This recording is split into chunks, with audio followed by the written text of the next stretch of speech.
C'est au cœur de la médina de Marrakech que nous retrouvons Olivier Deschamps, directeur du riad Aladin. Un riad qui est situé en fait dans le quartier du Mellah, le quartier juif, qui est tout proche du palais Badi qu'on voit peut-être derrière nous, et donc qui a cet avantage de proximité par rapport à différents quartiers comme la plage Malefna ou les quelques monuments qui nous entourent comme le palais Badi et le palais Baya.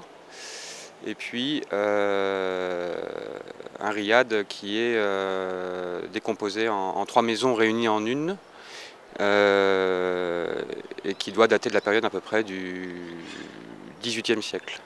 On a des résidents individuels qui viennent par le biais d'internet ou en direct par téléphone, et puis on a après un certain nombre d'agences marocaines qui nous représentent, et puis des agences à l'international qui produisent des séjours vers le Maroc.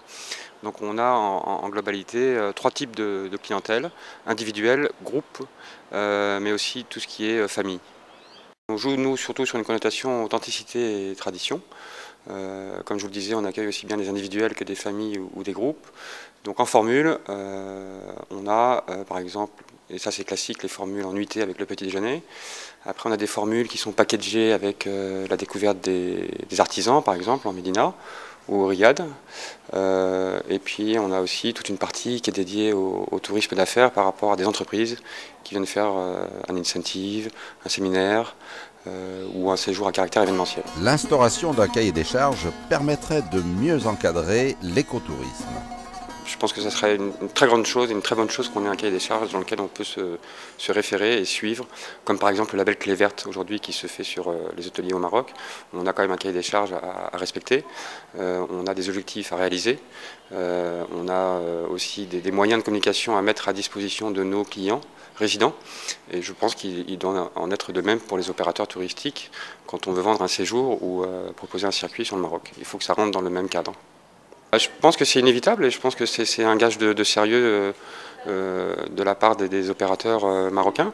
Et puis c'est aussi une mise en confiance par rapport au client qui effectivement va se rendre au Maroc et il va peut-être choisir plus facilement le Maroc qu'une autre destination limitrophe ou d'un pays du Maghreb parce qu'il y aura ce gage de sérieux et de garantie.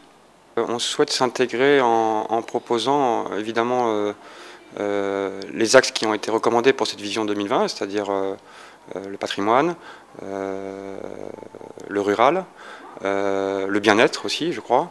Donc c'est dans cette orientation que nous, on va aller. On est déjà dedans depuis un petit moment. Au travers du riad, ça fait presque 1 an qu'on a mis en place un certain nombre d'ateliers, mais qu'on propose aussi aux résidents d'aller voir tel ou tel monument, parce qu'ils ont tous leur intérêt. Et je pense que cette vision 2020 est une très bonne chose, et j'espère que nous ne serons pas les seuls à le faire, parce que ce n'est pas quelque chose qui doit se faire de manière, en tout cas en tant que solitaire. Je pense que c'est vraiment un phénomène de regroupement. Plus on sera nombreux à prendre cette orientation, plus on pourra se soutenir et plus je pense que les résultats seront positifs et intéressants. Un projet de recyclage de déchets pourrait bientôt voir le jour, à condition que structures professionnelles et acteurs locaux soient partie prenante. Pour le riad, on a des exemples très précis. On travaille actuellement sur l'idée de développer un petit réseau de quartiers dans lequel on aurait une association qui pourrait très rapidement récolter tout ce qui est matière recyclable. Donc on va parler des bouteilles plastiques, des bouteilles en verre, des végétaux.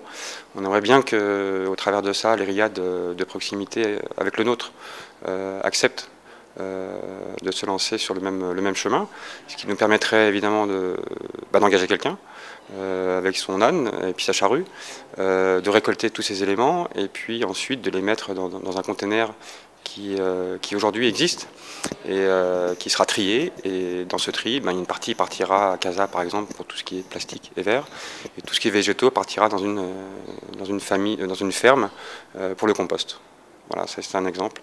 Donc évidemment qu'on cherche des solutions, qu'on cherche des partenaires, toujours, associatifs, que ce soit de quartier ou que ce soit de région, parce que sans eux, on ne pourra pas avancer, je pense.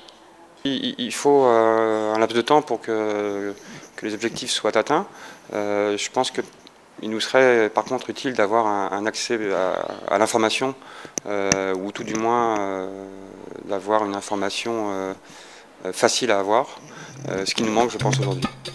Un appel à une meilleure information qui devrait être entendu pour que ces professionnels comme Olivier Deschamps puissent continuer à apporter idées et innovations au tourisme marocain.